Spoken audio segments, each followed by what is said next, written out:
Dr. Bart Rademacher, and this is Prescription for Your Transformation, real people, real conversations, and real success, and really tapping into that authentic genius within us so that we can live the life that we desire. But the most important thing for me about this platform is really tapping into that collective wisdom so we can create the space for generative collaboration. And I just recently had a wonderful interview about our humanity and how it is that we could tap into that humanity if we don't know how it is to be human. And if we don't know how it is to be human, how can we recognize the challenges, the suffering, the frailty, the vulnerability of our lives, as well as the incredible potential within us. And so for today, I'm really honored and blessed to be talking to Arjan Erkel. And for some of you who may be aware of his experience, it's pretty intense and insightful and inspiring for the rest of us. And so I'm incredibly excited to be inviting this freedom fighter who also for some time worked with Doctors Without Borders and really out there on the ground, changing the world for the better for all these underprivileged areas in the planet, and putting his own life at risk, which in fact did happen, and he fortunately survived, to bring back the message to us and to remind us that it really is up to us to stand up and live the life that we desire. Arjan, thank you so much for joining me today. Thank you, Bart. Such a nice introduction. Well, it is impressive. And I just read your book where you talk about the incredible journey that you had. I believe it was almost 2 years in captivity, and the trials and tribulations that you went through, and the way that you overcame those, the things that you did, and then ultimately become the person that you are today is really quite remarkable. No, thanks.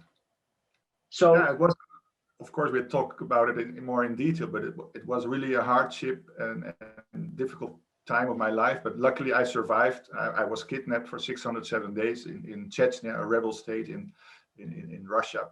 And yeah, you only have one life. So even after my big ordeal, I thought I want to live in freedom again. And luckily my mind, but also my feeling gave me back my freedom. So I'm not hunted by things from the past, luckily. yeah, it was. I encourage everybody to read your book. And what's the name of your book again? It's Held Hostage. So you can buy it on Amazon, paperback or the Kindle version. Yeah. Absolutely get this book. And what I love about this book, it's so easily readable. It's so easy to connect with your story, but also connect with your captors. And, at the end, when you were liberated, I mean, I actually almost had tears coming out of my eyes, feeling, what it must have felt like for you. But we're not going to spend so much time on the book unless it comes up. What I really want to hear about, one of your key messages is, we don't have to remain the victim. And you could have easily stayed the victim. Many people on this planet are victims. And the only victim that I feel that really exists in our world, at least the one that I'll admit to, is that we are victims of misconceptions. And I'll talk a little bit about that perhaps later on. But otherwise, there's so much potential within us. And as long as we can tap into the right resources, then we can become the great person like yourself. So talk to us about that.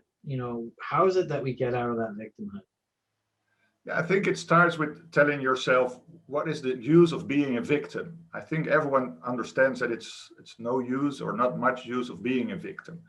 But it's also not a problem to be a victim for a short moment of time, because we have pain in our life, we have tragedy. So I'm not saying that we shouldn't be a victim, but you should try to get out of the victimhood again and interweave your pain again in your normal life, and then look into the future again and see what opportunities are still there and what kind of people can help you, but also how you can help yourself by maybe changing the past into the future. Because yeah, of course we need our history to understand each other, but we don't have to be stuck in our history. So that's, yeah, lots of things. And luckily in my life, so I had really much pain and really much misery. But during my pain, I was already fighting for a solution. So I didn't have to look back like I didn't fight for myself. I could still be proud of myself looking back into what happened to me. So when I landed back on the airport in Rotterdam, I thought I'm not going to be a victim for the rest of my life. I made it through the ordeal.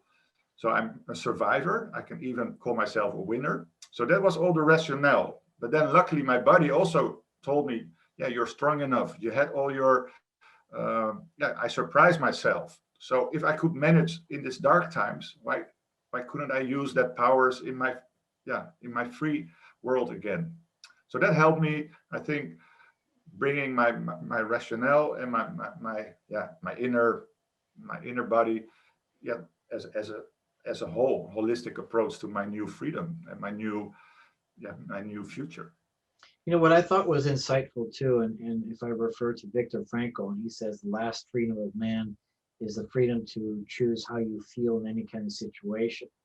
And so I thought it was insightful in your book where, you realize that, you were being kidnapped and still had no idea, what was happening. And throughout the book, you're actually describing, as I interpret it, is to you're moving forward into that situation instead of running away. Yeah, You're tapping into your own potential and not making the rest of the world wrong, which I thought was incredible because you developed some incredible relationships with your captors who technically, you know, could have killed you. yeah, that's true. Of course, in the beginning, I hated them and I wanted them, yeah, to disappear from the world. But later I understood they are also human beings. They also have a reason to kidnap me. And I'm an anthropologist.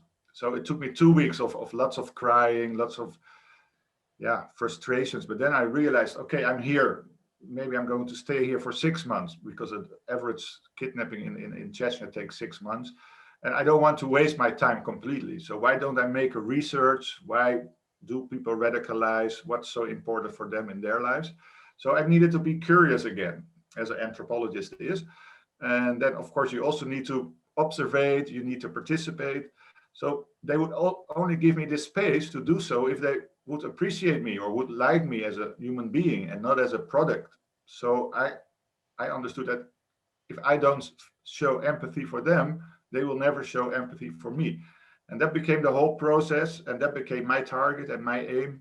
I need to connect with those people in a real way, and not in a functional way, because of course in the beginning I thought it's functional, but then later I understood, no, it has to be real from my side. And then because of my power of real connection, I can maybe move them to yeah, make my life better, to improve my life. And that yeah, slowly it worked, luckily. Well, I think a key point too is that you didn't make yourself superior. You didn't make yourself any better than them. You just recognize, we're all humans here, and you chose to understand them and relate to them versus make them, wrong. Obviously, in the beginning, I mean, it was tough, but that was just you really acknowledging where you were. Yeah, to I think to accept a situation, even nowadays with the lockdown, we can fight it, but it's not going to change. So first, accept that this is the new world, and then see and look for new opportunities. And there is, like you said, Viktor Frankl wrote about it, but now also the book, The Choice. We have a choice. We have a choice how to deal with it, how to react, how to still connect with the world around us. But I think the importance starts with yourself. Like you still have inner freedom. For example, what changed my view there also. You have to protect your own views and your own inner freedom. For example, they were radical Muslims, and I don't know if you know, but they don't like homosexual people. And in the Netherlands, where I'm from, we are a bit liberal on free marriage and all these kind of things. So they asked me, do you have homosexual friends? So I was like, okay, what's the answer to that? Because they want to hear I don't have friends. And no, I have one friend, he is a homosexual. But in the beginning, I betrayed myself. I said, no, I don't have any homosexual friends, because I was afraid they would kill me or they would beat me up. But then the moment I said it, I felt so disgusted about myself that I thought I have to change it directly. And I said, no, I have one. I'm not going to be a Muslim. I'm not going to give up my identity because you put me under pressure. And that made them realize that I was a stronger person than they thought, and that I gave more about religion, which they also did. So that connected us really from the beginning. And yeah, I think as long as you stick to yourself, you can, yeah, you can move freely, and it helps you really to connect with people, because people will find out if you're fake. Yeah, and I think that the fear, the big fear that you're portraying is was most evident in that, but for most other people, it's the rejection, it's Yeah, loss of love, and it's fear of being alone. Now, you clearly had a fear of death, which is scary in of itself, and quite frankly, on one hand, it's would probably be the smart thing to deny such things that would ultimately cause someone to act in a way that doesn't serve you. And I get that, but again, at the end of the day, we have to find the truth within ourselves. And with a little tongue in cheek, I tell people, you know, um, you know, we live in an intelligent universe, and I say nothing happens by random. And the fact that you are listening to me right now, it's your fault, because you are the sum of all your decisions, all your emotions, all your experience, up to this very, very moment. You're the single entity that has caused all this to happen. And so whatever happens in your life, however you choose to respond to it, that's ultimately your choice. And I like what you talked about, and is about taking ownership. And I know that the Navy SEALs go one step further, and they talk about extreme ownership. And that's the only way that we are going to be able to become our best version. yeah, true. And yeah, you also have to value yourself, of course. There was also a moment in my kidnapping that they said, yeah, we want to have 12 million as a ransom.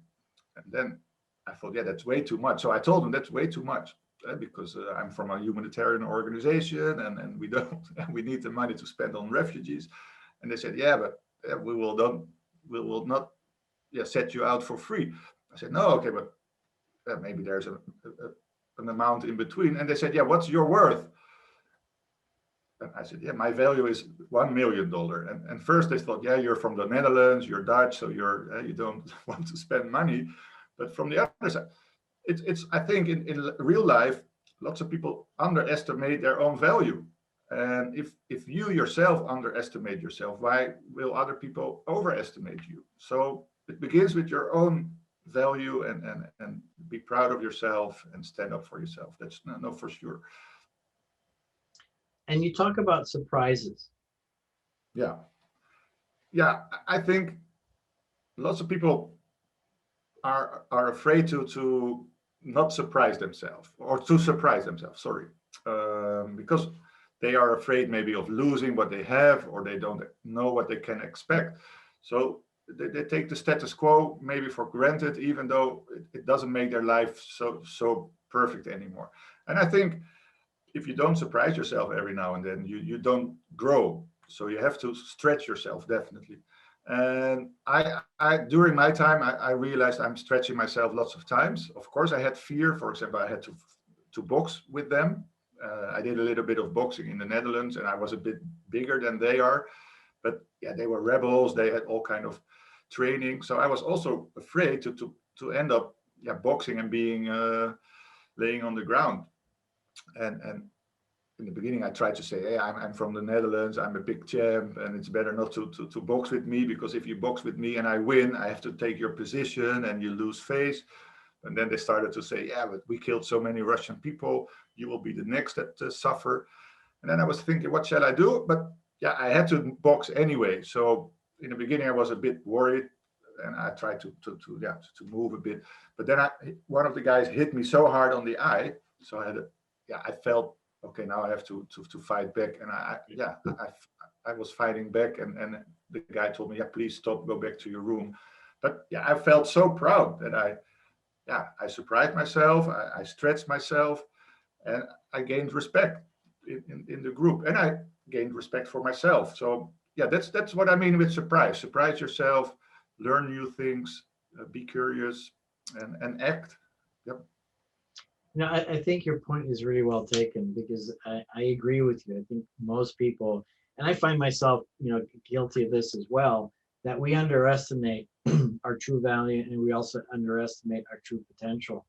And somewhere, somehow, the unconscious mind is telling us and yelling at us, and then we get to feel that. And so that's why getting out of that comfort zone is so critical, because then you prove to yourself that you are worthy. And I like one of Will Smith's videos I saw once where he's talking about jumping out of an airplane, and he summarized it by saying that on the other side of fear is freedom. Yeah. And so that's where we get the freedom of our spirit, of our soul. And clearly, I mean, you were in the most intense and crazy and threatening circumstances, but you did what you needed to do to get your own freedom. Yeah, true. And yeah, it's difficult. It takes tears, it takes pain, it takes suffering, but I think sometimes we also want to stay away from all those words and all these feelings. But yeah, if you really want to grow, you should feel it sometimes. It's like any athlete, he also feels pain. He also needs to make hours, he needs to stretch. And we see them as heroes, but yeah, see yourself as a hero every now and then, and go for it. Yeah, I think we're all heroes, and that's why I also talk about, we all have this authentic genius within us. It's the hero within us, it's a genius within us. And for those people who really appreciate what it means to be a hero, and you are a hero in its truest form, because you've learned the lessons and now you're sharing it with the rest of the world. And that defines what a hero is. And that's really a champion for two. And so I really want to thank you, Arjan. And this is the first of a series of 3 interviews with you regarding your experiences as held hostage back in the early 2000s, and now coming back and teaching us what it is to be, human, and how we don't have to, suffer at the mercy of the circumstance around us. So I want to thank you for today. And how do people find your book? Yeah, the easiest is on Amazon. Just type held hostage, and of course my family name is Erkel. It's Erkel, and then it will pop up. And yeah, thanks Bart for your recommendation that it reads easily. And if you want to reach me by email, it's also very easy. It's just arjan at erkel.nl from the Netherlands. And most importantly, and this is what inspired me to call on you, Arjan, is the wise words that I heard during another interview or conversation that I was a part of. And so I know Arjan's coming to the United States to be a motivational speaker, a transformational speaker, if you will, to help us understand what it is that we need to do so that, quite frankly, we can avoid all the pain, but also get to where we want to get to in lives. And so reach out to Arjan if you want him as a speaker for your community. And we will be back talking about a really important foundation that he's put together. And that is Free the Girl USA.